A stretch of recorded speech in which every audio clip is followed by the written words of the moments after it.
Oh, hi, welcome to another edition. Hand-laid tracks and 3D printed planes with Socrates. Today we're taking a look at a video camera I made. This is the first version. Worked okay. I improved the plane since I made this thing.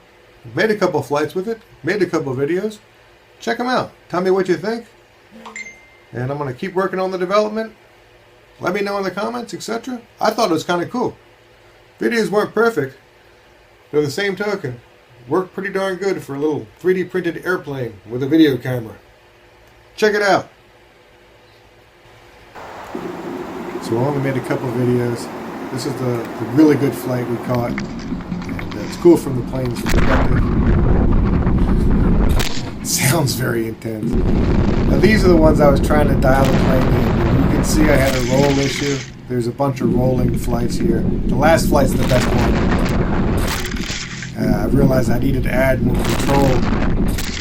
This is attempting to get the thing to fly in the right direction. And, it got a little better over time.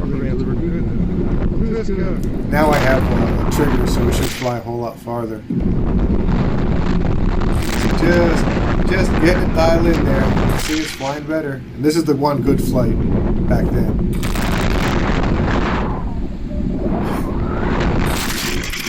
Caught a bunch of air. I think that the angle of the camera can be worked on as well.